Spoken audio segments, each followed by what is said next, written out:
안녕하세요. 사연을 부탁해입니다. 오늘의 사연을 소개하겠습니다. 그날은 할머니 생신이었기에 친척들 모두 우리 집에 모였습니다. 우리 아빠가 장남이기도 했고 할머니 할아버지 근처에 살고 있었기에 집안에 행사가 있을 때마다 다들 우리 집에 모이곤 했거든요. 작은아빠 가족들과 고모네 가족들까지 다 모이면 집안이 시끌벅적했는데요.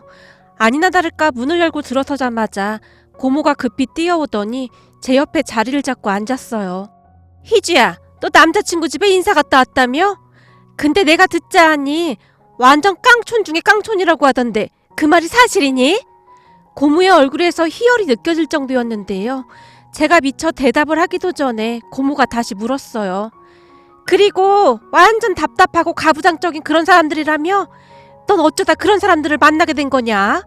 그래서 넌 어쩔 건데? 설마 결혼할 생각이니? 하긴 남녀관계가 사귀었다가 아무렇지도 않게 막 헤어지는 게 그렇게 쉬운 건 아니겠지.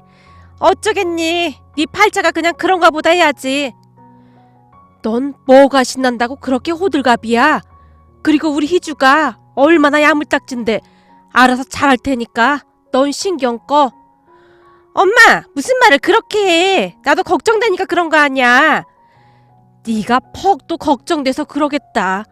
우리 희주가 니네 수빈이보다 못한 집에 결혼하게 된 것 같으니까 아주 좋아 죽겠지? 엄마는 왜 나한테만 그래? 네가 하는 꼬라지를 봐. 내가 괜히 그러나. 할머니께서 고모를 있는 대로 노려봤습니다. 그런 할머니와 고모를 가만히 바라보고 있었는데요.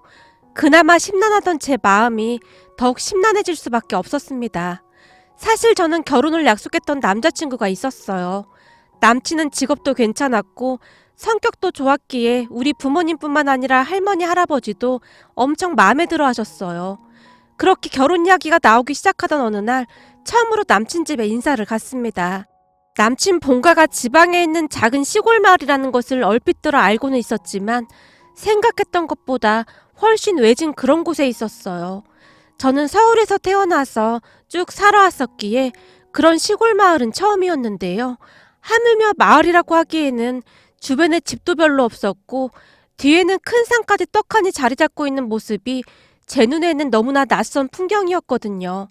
차에서 내린 제가 그러한 것을 보며 눈만 깜빡인 채 멍이 서 있었는데 눈치 없던 남친이 아무렇지도 않게 말을 꺼냈어요. 그래도 내가 취직하고 나서 몇 년 뒤에 집을 새로 지은 거야. 내가 결혼하게 되면 며느리가 와서 놀란다고 우리 부모님께서 큰맘 먹고 지었거든? 그 전에는 진짜 어마어마했다니까? 그 전에는 어땠는데? 그 전에는 저기 뒤쪽 보이지? 저기에 돼지우리도 있었는데 냄새도 나고 그런다고 싹 다 바꾼 거지. 집에서 돼지를 직접 키웠어? 당연하지. 아, 넌 서울에서 나고 자라서 잘 모르겠구나. 근데 시골에서는 그런 일이 허다해.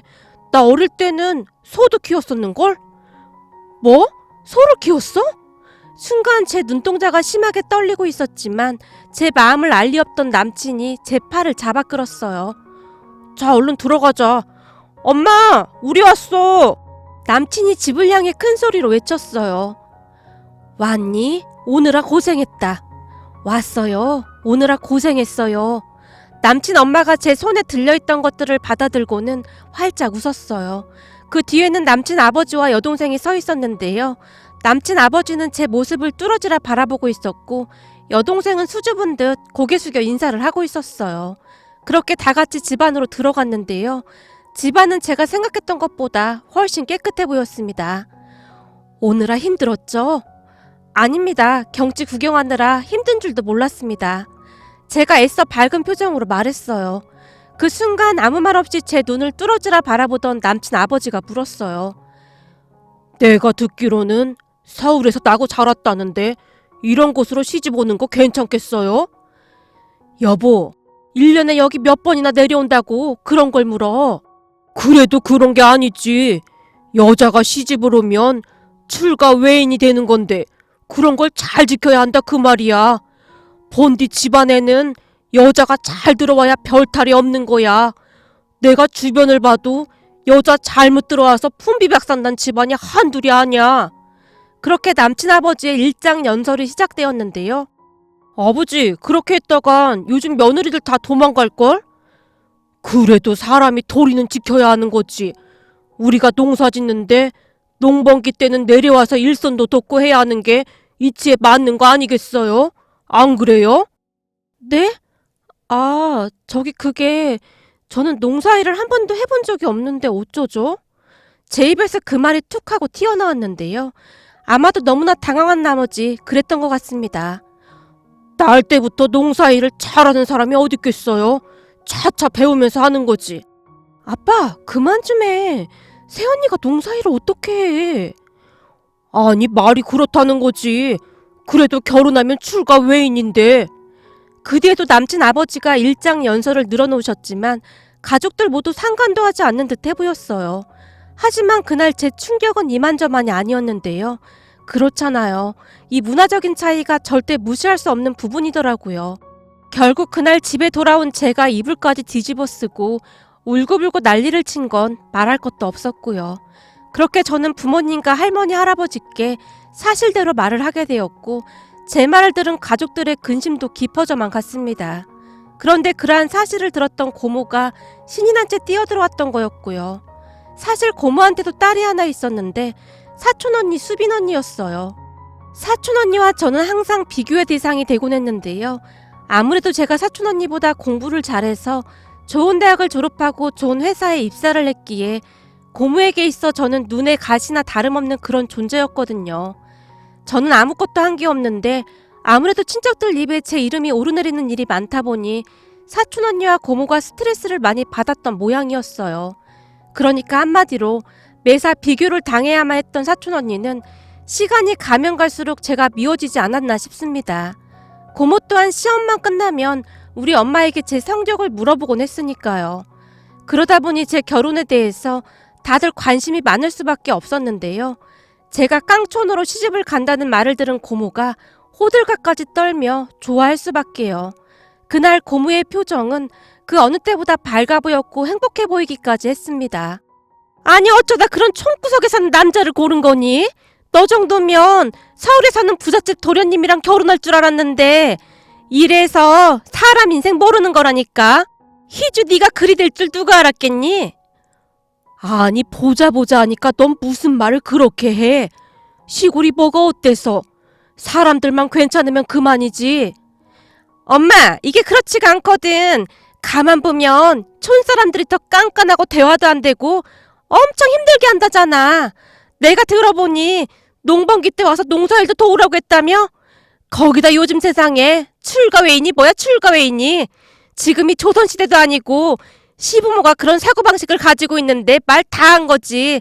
앞으로 시집살이 호되게 시킬 게 뻔하다니까. 그리고 시골 양반들 보니 맨날 여기 아프다 저기 아프다 그러는 건 말할 것도 없고 뭐가 그렇게 필요한 게 많은지 돈도 그렇게 많이 뜯어간다고 하잖아.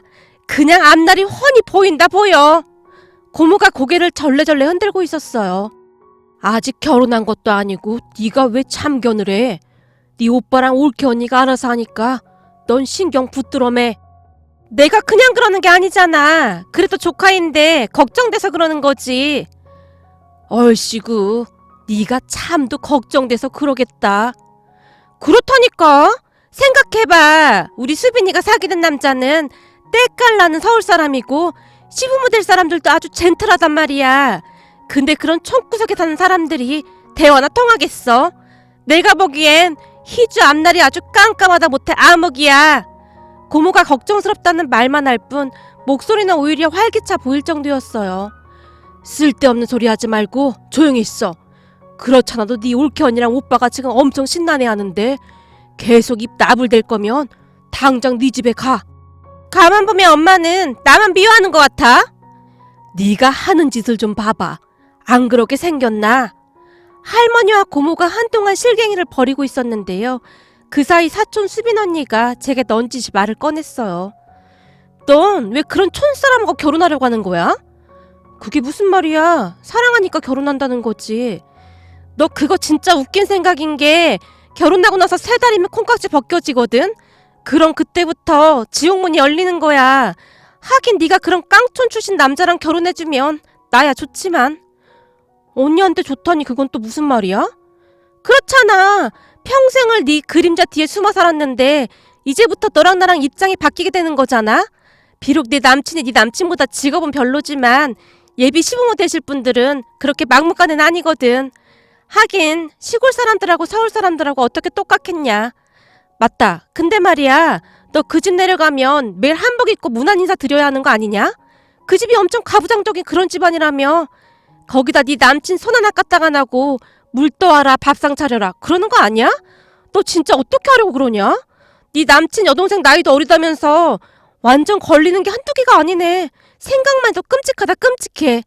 사촌 언니가 고개를 절레절레 흔들며 한심하다는 듯이 바라봤어요. 그런 고모와 사촌 언니의 말을 듣다 보니 더욱 심란해질 수밖에 없었는데요. 사실 두 사람이 얄밉게 말을 하긴 했지만 틀린 말도 아니었으니까요. 결국 며칠 뒤 남친을 만나서 제가 잔뜩 긴장한 채 진지하게 말을 했어요. 저기 말이야, 나 자신 없어. 자신이 없더니 뭐가 자신이 없어?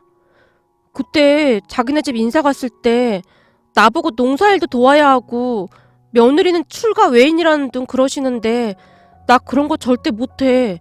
요즘이 무슨 조선시대도 아니고 출가 외인이 웬 말이야. 내가 곰곰이 생각해봤는데 결혼하고 나면 명절 때도 우리 집 못 가게 하실 것 같던데 난 그렇게 못 살 것 같아. 아, 출가 외인이라고 하시긴 했지. 근데 말이야, 그거 걱정할 거 하나 없어? 걱정할 게 없다니. 자기야 자기 부모님이니까 그렇게 쉽게 말하나 본데 자기랑 내 입장은 다른 거잖아. 이래서 남자들이 결혼하면 변한다고 하는 거구나? 아니, 그게 아니라 우리 아버지가 원래 말이랑 행동이 좀 많이 다르시거든.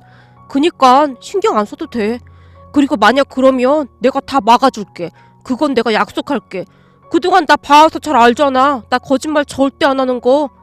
남친이 자신만만하게 말을 했어요.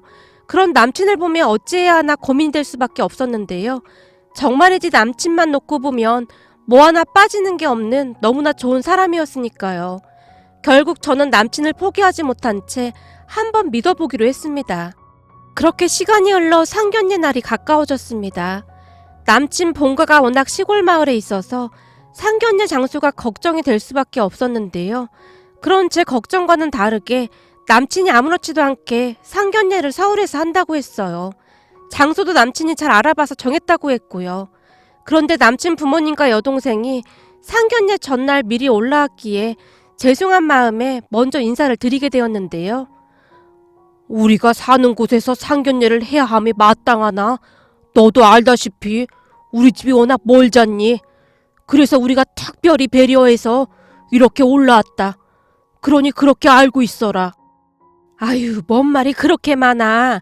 그냥 좋은 게 좋은 거라고 우리가 올라왔다. 그러면 되는 거지. 남친 엄마가 간단하게 정리해서 말씀해 주셨어요. 아, 네, 알겠습니다. 그때까지도 저는 걱정이 태산일 수밖에 없었는데요. 상견례 날 괜시레 우리 부모님과 얼굴이나 붉히지 않을까 걱정이 되었거든요. 결국 제가 남친에게 걱정스레 물었어요. 자기야, 혹시 내일 무슨 일 있는 건 아니겠지? 일? 무슨 일? 아니, 아버님께서 워낙 가부장적인 분이시잖아. 그래서 괜시레 우리 부모님이랑 얼굴이라도 붉히실까봐 걱정돼서 그렇지. 아, 우리 아버지? 근데 큰 걱정은 하지 않아도 될걸? 우리 아버지 시키는 대로만 하면 절대 터치하실 분이 아니거든. 뭐? 그게 무슨 말이야? 시키는 대로라니. 그럼 우리 결혼하고도 아버님이 시키는 대로 다 해야 한다 그 말이야? 아, 그게 말이야. 아무튼 내 말만 믿고 그냥 지켜봐봐. 이게 진짜 쉬운 일이거든? 아마도 별일 없을 거야. 우리 아버지가 말씀하시는 가부장적이라는 게 좀 특이한 거라. 남친은 그저 태평해 보였어요. 그렇게 다음날 상견례 장소에 다 같이 모였는데요. 나름 깔끔하게 차려입으신 남친 부모님께서 먼저 와서 기다리고 계셨어요. 저희가 내려가야 되는데 너무 먼 길을 오시게 해서 정말 죄송합니다. 아닙니다. 별 말씀을요. 그 출가 외인이라는 말도 있지 않습니까? 이제 희주가 우리 집안 사람이 되는 건데 당연히 우리가 와야 하는 게 마땅한 것이죠. 아, 네. 근데 그게 출가 외인이랑은 무슨 상관인지?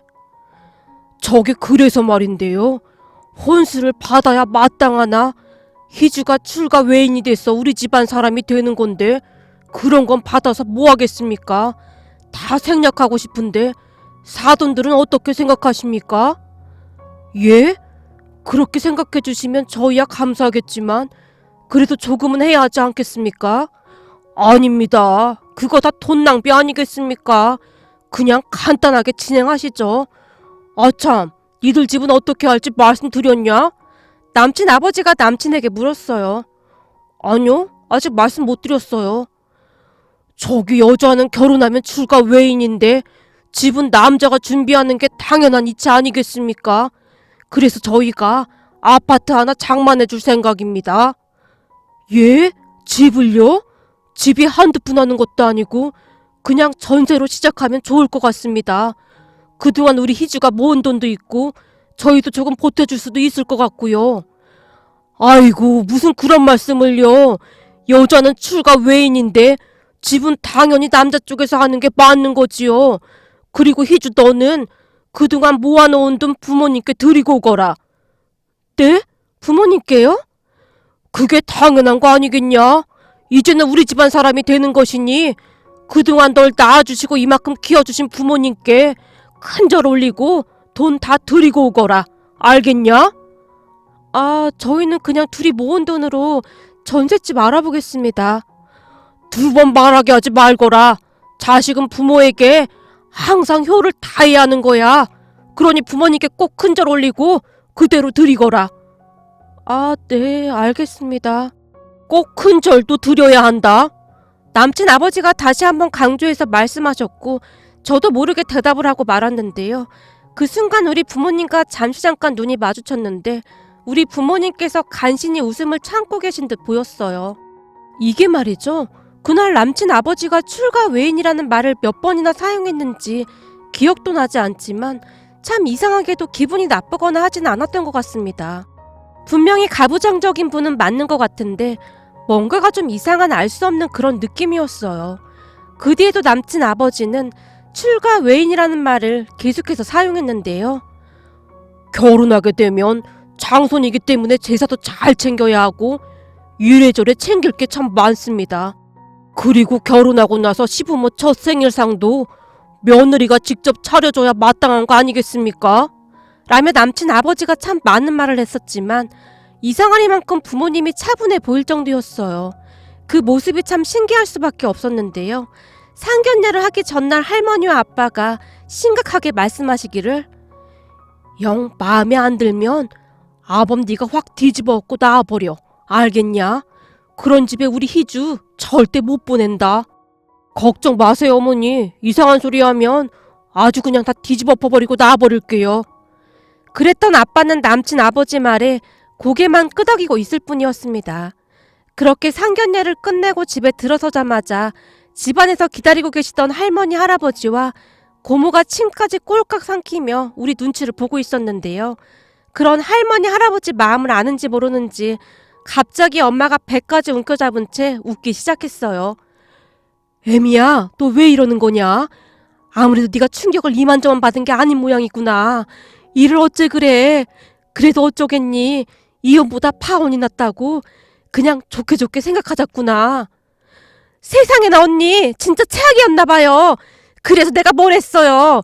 알고 보면 촌사람들이 더 무섭다니까요. 무슨 이상한 말을 했길래 언니가 정신줄까지 놓은 거야. 넌 불난 집에 부채질하지 말고 네 집으로 가. 심란해 죽겠는데 왜 와서 너까지 더 심란하게 만들어?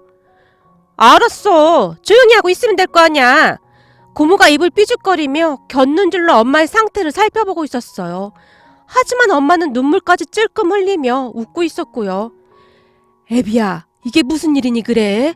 지금껏 애미가 이런 적이 없었는데 대체 뭔 일이 있었던 거야? 아니에요. 별일 없었어요. 아, 큰일이 하나 있었구나. 그게 뭔데? 저기 그게 말이죠. 희주 예비씨 댁에서 며느리는 출가 외인이라고 집을 하나 마련해주겠다고 하네요. 뭐? 집을 마련해주다니 전셋집을 알아봐준다는 거니? 아니요. 집을 하나 사주겠다고 하던데요. 뭐? 집을 사줘? 그 시골에서 돈이 어딨다고 집을 사줘? 그리고 그게 출가 외인이랑 무슨 상관이야? 할머니께서 놀란 듯 아빠를 바라보셨고 아빠가 조용히 제게 물었어요. 희주야, 너 그 집에서 집해줄 거라는 거 알고 있었어? 아니, 나도 오늘 처음 들었어. 그동안 그런 말 없었거든. 아빠의 얼굴에는 놀라움이 가득해 보였습니다. 그 순간 엄마가 간신히 웃음을 멈추고는 제게 말했어요. 너, 네 예비 시아버지 얘기 잘 들었지? 얼른 큰절하고 그동안 네가 모아놓은 돈 우리한테 다 줘. 아니, 갑자기 큰절을 왜 하라는 거야? 진짜 집안이 특이하긴 특이해. 그지? 예, 그런 가부장적인 집안이라면 난 100번이라도 더 허락한다. 어쩜 그런 분들이 다 있니 그래? 너 잘 들어. 엄마가 보기에 너 결혼 진짜 잘하는 거야. 잘하긴 뭘 잘해. 아까 엄마도 들었잖아. 출가 외인이라고 하는 말. 내가 보니 니네 예비 시아버지 완전 상남자시다 얘. 예비 시어머니 인상도 참 좋아 보이고. 그 말이 정말이냐? 어머님, 우리 희주 진짜 좋은 집안에 시집가는 것 같아요. 쟤는 가만히 있어도 그냥 복이 굴러 들어오네요. 난 다 찬성입니다. 당신은 어때? 나도 뭔가 기분이 묘하긴 한데 이상하게 기분이 나쁘진 않더라고. 그렇지. 아무튼 제 시아버지 참 특이한 분이셔. 그 순간 옆에 있던 고모가 놀라서 외쳤는데요. 그런 깡촌에서 돈이 어딨다고 집을 사준대요. 그거 다 뻥 아니에요? 이러다 희주 사기 결혼 당하는 거 아니야? 사기 결혼이라니요. 고모 말이 좀 심한 것 같네요. 얘기 들어보니 바깥 사돈 아버님께서 생전에 해외에 가서 돈을 그렇게나 많이 벌었다잖아요. 그 돈으로 땅을 사서 오랫동안 농사 짓고 땅도 빌려주고 하셨다는데 지금은 희주 시아버지 되실 분이 그 땅들을 다 처분하고 자그마하게 농사 지으면서 다시 집 짓고 살고 계신다고 하잖아요. 재산이 아주 어마어마한 것 같더라고요. 자식들도 고등학교 때부터 일찌감치 서울로 올려보내서 교육을 시켰다고 하더라고요. 가만 보니 그냥 부자가 아닌 것 같아 보여요. 그게 정말이에요? 근데 왜 그러고 살아요? 그거야 우리도 모르죠. 암튼 우리 희주 시집 진짜 잘 가는 것 같네요. 사주쟁이들이 희주는 볼 것도 없다고 하더니만 진짜 그 말이 맞나 보네요. 엄마가 좋아서 어쩔 줄을 몰라 하셨습니다. 그렇게 저는 결혼식 전날에 한복까지 차려입고 부모님께 키워주셔서 감사하다며 큰절까지 올린 채 그동안 모았던 돈을 다 드리고 왔습니다. 물론 그 돈은 나중에 부모님께서 제게 다시 주셨지만요. 암튼 그때 당시에는 부모님께서 엄청 감격해 하시긴 했습니다. 그런데 결혼하고 나서 시아버님을 자세히 지켜보니 시아버님은 항상 말로만 출가회의이다. 며느리의 본분을 다 지켜야 한다. 라는 말씀을 하실 뿐 실제로는 지키시는 게 하나도 없었어요. 예를 들자면 이런 것들이었는데요. 시아버님께서 집안의 장손이셨기에 제사가 참 많은 편이었어요. 하지만 저도 직장생활을 하고 있었기에 그 많은 제사에 참석을 할 수가 없었는데요. 제사를 앞두고 시아버님께서 제게 어김없이 전화를 하셨어요. 애미야, 너 다음 주에 할아버지 제사인 건 알고 있는 거냐? 네, 아버님. 그때 달력에 다 표시해 주셔서 그거 벽에 걸어두고 있었는걸요? 그렇잖아도 그 전날 휴가 내서 내려가려고요. 그래? 네가 장손 며느리 역할을 아주 잘하고 있구나. 그래서 말인데 제사에 장손 며느리가 참석을 해야 함이 마땅하나? 내가 다음 주 일기예보로 확인해보니 그날 비가 많이 온다고 하잖니? 아, 네, 아버님. 그래서 내가 몇 날 며칠을 생각해봤는데 말이다. 비까지 오는데 혹시라도 이 먼 곳까지 내려오다가 사고라도 날까봐 걱정이 돼서 말이다. 그래서 말인데 내가 이번만 딱 눈 감고 이해해줄 테니 이번에는 내려오지 말거라. 네? 그래도 첫 제사인데 내려가야 하지 않을까요? 넌 출가 외인인데 이 시애비 말을 뭘로 듣는 거야? 난 두 번 말하는 거 딱 질색인 사람이다. 그러니 그리 알고 전화 끊으마. 네 시어머니랑도 다 얘기 끝났으니 그리 알고 있거라. 네, 아버님. 제가 기어들어가는 목소리로 대답을 했지만 아무래도 석연찮은 마음이 들어 시어머님께 다시 연락을 드렸어요. 애미냐? 왜 전화했어? 무슨 일 있어? 저기 어머님, 곧 할아버님 제사잖아요. 그래서 내려가 볼까 했는데 아버님께서 내려오지 말라고 하셔서요. 그래, 가까운 거리도 아니고 네 시아버지 말로는 그날 비까지 많이 온다고 하더구나. 그러니까 네 시아버지가 시키는 대로 해. 그래야 집안이 평탄한 법이야. 그래도 어머님께 죄송해서 어쩌죠? 그 많은 음식 혼자 다 하셔야 하잖아요. 음식이야 친척들도 있고 네 시아버지도 있고 하니 걱정 안 해도 된다. 아버님께서 음식도 하세요? 당연하지. 전이랑은 네 시아버지 담당인데. 아, 네. 근데 제가 아무래도 너무 죄송해서 어떡하죠? 그럼 네가 돈이나 좀 붙여주던지. 돈이요? 얼마나 붙이면 될까요? 한 5만 원이면 될 거야. 네? 5만 원이요? 너무 적은 것 같은데? 아니야. 그 정도면 친척들하고 읍내 나가서 커피 한 잔씩 다 돌리고도 남는다. 거기다 쭈쭈바다 하나씩 먹으면 아주 딱이야. 내가 네가 쐈다고 꼭 말해주마. 시어머님의 목소리가 한층 밝아져 있었어요. 아, 어머님 정말 감사하고 죄송해요. 뭐가 죄송해. 넌 앞으로도 네 시아버지가 하라는 대로만 하면 되는 거야. 그 말을 듣는데 저도 모르게 눈물이 나올 정도였는데요. 두 분은 항상 그런 식이었거든요. 거기다 시아버님 생신을 앞두고 있던 어느 날 시아버님께서 또다시 전화를 하셨는데요. 애미야, 이번 내 생일 말이다. 네가 내려와야 하는 게 며느리 돌이지만 그날이 목요일이잖니? 근데 시아버지 생일이라고 회사에 휴가를 내면 그것보다 꼴보기 싫은 게 없다고 하더구나.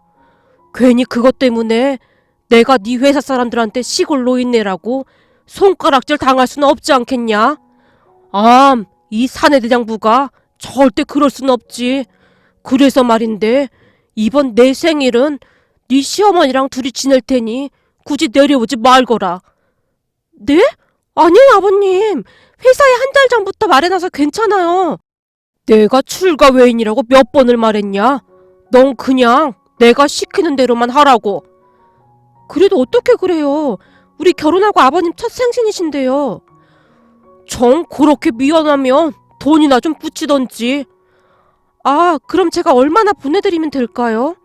모든 것을 시아버님 허락을 받고 진행해야 했기에 제가 긴장한 채 물었어요. 글쎄다. 이번에는 내 체면도 있고 하니까 5만 원은 좀 안 될 것 같고. 그게 말이다. 10만 원. 10만 원은 보내야 할 것 같구나. 네? 10만 원이요? 아버님, 그건 너무 적은 것 같은데요? 됐다. 10만 원이면 여기 사람들하고 읍내 가서 저녁 한 끼 배부르게 먹을 수 있다. 그럼 난 이만 전화 끊으마. 시아버지께서 전화를 끊어버리셨는데 아무리 생각해봐도 생신날 10만 원만 보내드리는 건 도저히 아닌 것 같아서 남편에게 물었어요. 여보, 아버님께서 생신날 10만 원 보내라고 하시는데 아무리 그래도 10만 원은 좀 그렇지 않아? 내려오지도 말라고 하시는데. 됐어. 아버지가 하라는 대로만 하면 돼. 그럼 아무 문제 없어. 남편이 대수롭지 않다는 듯이 말했어요. 하지만 결혼 후 치아버님 첫 생신날 10만 원만 보내기가 영 민망해서 제가 50만 원을 입금해드렸는데요. 그 뒤 시아버님께서 전화로 버럭하셨답니다. 내가 10만 원만 붙이라고 했잖니. 10만 원이면 읍내 오리고기집 가서 충분히 맛있게 먹을 수 있다 그 말이야. 나머지 40만 원은 다시 입금했으니 친정 부모님이랑 식사 함께 하던지 항시 부모님께 잘해야 한다. 단지 그 말만을 하실 뿐이었어요. 시아버님은 항상 그런 식이셨어요. 남편 말대로 말만 가부장적이시지 하는 행동은 전혀 그런 분이 아니셨거든요. 덕분에 저는 친척들 사이에서 다시 화제가 될 수밖에 없었는데요. 고모 딸이던 사촌 언니는 서울 태생 남자 만나서 결혼까지 했지만 시집살이란 시집살이는 다 하면서 살고 있었거든요. 참 재미있는 게 말이죠. 사촌 언니 시부모님은 앞에서는 항상 니들 둘만 잘 살면 우린 괜찮다 라고 하면서 허구한 날 돈을 달라고 난리를 치고 있다고 했거든요. 하물며 언젠가는 사촌 언니 시부모님이 사촌 언니 집에 왔던 모양이었는데요. 사촌 언니 시어머님이 아파트 1층에서 택시비가 없다며 카드를 가지고 내려오라고 사촌 언니에게 전화를 했다고 합니다. 그것뿐만이 아니었는데요. 제사면 제사, 명절이면 명절, 집안의 모든 대소사를 다 챙기라며 그렇게 시집살이를 시킨다고 하네요. 어느 날 고모가 씩씩대며 할머니 댁에 찾아왔다는데요. 진짜 여편네가 미쳐도 곱게 미쳐야지. 열불나 미치겠어. 내가 이러다 제명에 못 살겠어. 너 뭔 일인데 그래? 수빈이 CM이 말이야. 오늘이 그 옆에 내 생일인데 생일상 준비해 놓으라고 해서 내가 새벽부터 지금까지 음식 해주고 왔다니까. 진짜 그런 악독한 옆에 내는 내가 보다 처음 본다니까. 앞에서는 고상한 척 사돈 아양까지 떨어대면서 뒤에서 그지랄을 한다니까. 우리 수빈이도 그냥 시골 남자한테 시집 보낼 거 그랬나봐. 희준의 시부모는 애들 힘들다고 일찍 내려오지도 못하게 한다며. 이거사, 그게 다 네 업보인 거야. 그러게 자식 가진 부모가 입을 그렇게 나불대고 다니니 잘 될 리가 있겠어? 네 올케 언니 좀 봐라. 무슨 일이 있어도 입 꾹 다물고 남의 자식 얘기 절대 함부로 안 하잖아. 네 자식 귀하면 남의 자식도 귀한 줄 알아야지. 네가 희주 보고 무식한 깡총 남자 만나서 결혼한다고 그 난리를 칠 때부터 내가 딱 알아봤다. 그니까 왜 그렇게 호들갑을 떨고 다녀? 아 몰라. 엄마 근데 우리 수빈이 어떻게 하지? 계속 저렇게 살라고 할 순 없잖아. 얼마 전에는 폐물까지 다 팔아서 시어머니한테 빌려줬다는데 그 돈을 받을 수나 있겠어? 아니지. 그 돈이 문제가 아니라 계속 이럴 거 아니냔 말이야. 속이 상할 대로 상한 고모 눈에 눈물이 가득하더랍니다. 그러던 어느 날 결국에는 고모랑 사촌 언니네 안 사돈 어른이 머리채까지 잡고 싸우다 경찰서까지 가게 되었다는데요. 참 사람 팔자 어찌 될지 모른다고 하더니 사촌 언니가 그리 될 줄 누가 알았겠습니까? 그 모습을 보며 결혼 전 우리 시부모님을 오해했던 것이 그저 죄송스러울 뿐이네요. 앞으로 양가 부모님께 감사하는 마음으로 효도하며 살아가겠습니다. 오늘의 사연은 여기까지였습니다. 즐겁게 보셨다면 구독, 좋아요 부탁드립니다. 고맙습니다.